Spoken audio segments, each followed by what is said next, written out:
So unti-unti pong lumalapit sa ating boundary line itong ating binabantayang low pressure area. Balikan na natin yan.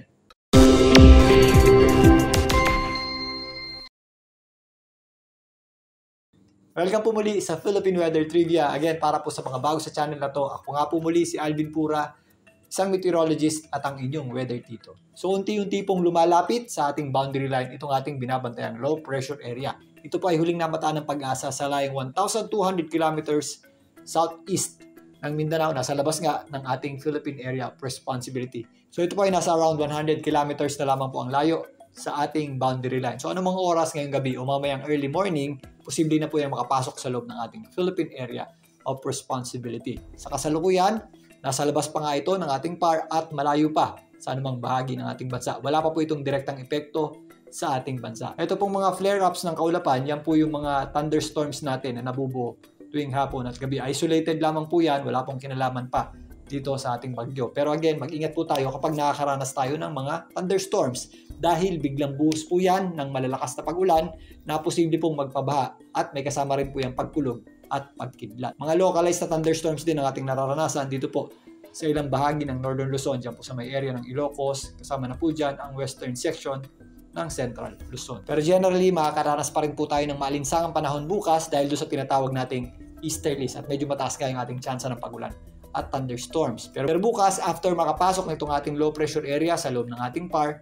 hapon hanggang gabi, yung kanyang outer rain bands o yung kanyang trough ay posible na pong magdala ng mataas na tsansa ng pag-ulan dito po sa eastern section ng Mindanao at eastern section ng Visayas. So narito muli ang ensemble forecast ng GFS para sa binabantayan nating low pressure area. Again, magsisimula po yan sa may timog silangang bahagi o sa ibabang bahagi ng ating bansa bago makapasok sa loob ng ating Philippine Area of Responsibility. Meron tayong inaasahang pagkilos nito pa northwestward palapit sa ating bansa. At pinapakita rin dito yung kanyang average, ito pong color black, ay mas sumusubsub po o mas bumababa pa. So mas tumataas yung tsansa. Ito po ay sumabit dito sa may eastern section ng Visayas or dito po sa may Bicol region.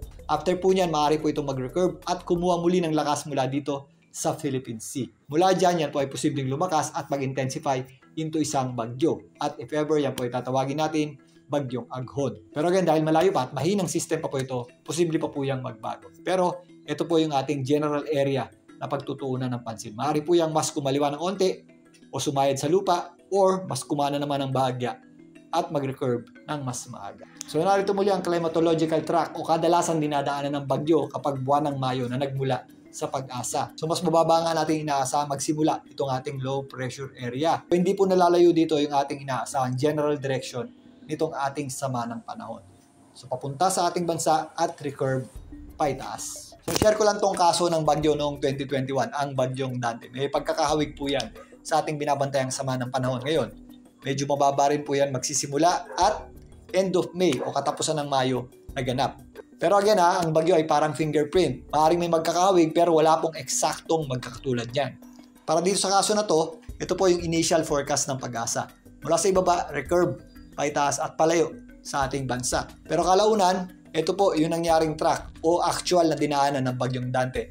Mas sumubsub po yan paibaba, saka nag-recurve paitaas. Papansinin nyo yung pagtaya para sa dadaanan at yung actual na dinaanan ng bagyong Dante ay nagkakahawig naman. Pero ang malaking pinagkaiba po niyan, kumilos pakaliwa at naglandfall ang bagyong Dante. So mukhang malaki ang pinagkaiba pero pasok po yan sa kadalasang dinadaanan ng ating bagyo kapag katapusan ng Mayo. So ang pinupunto ko dito ay although recurve pataas yung kasalukuyan nating pagtaya dito sa ating binabantayang bagong sama ng panahon, konting kabig lang po niyan sa kaliwa, posible na po yan tumawid sa ating bansa. Dahil sa pagtama nito sa lupa, mas na-intensify yung kanyang epekto sa ating bansa. So paghandaan po natin ang anumang posibleng pagbabago sa tatahakin nitong ating binabantayang bagong sama ng panahon. Bukas natabayan na po muli ang ating update para dito sa ating binabantayang sama ng panahon. Muli, ito po ang inyong Weather Tito para sa Philippine Weather Trivia.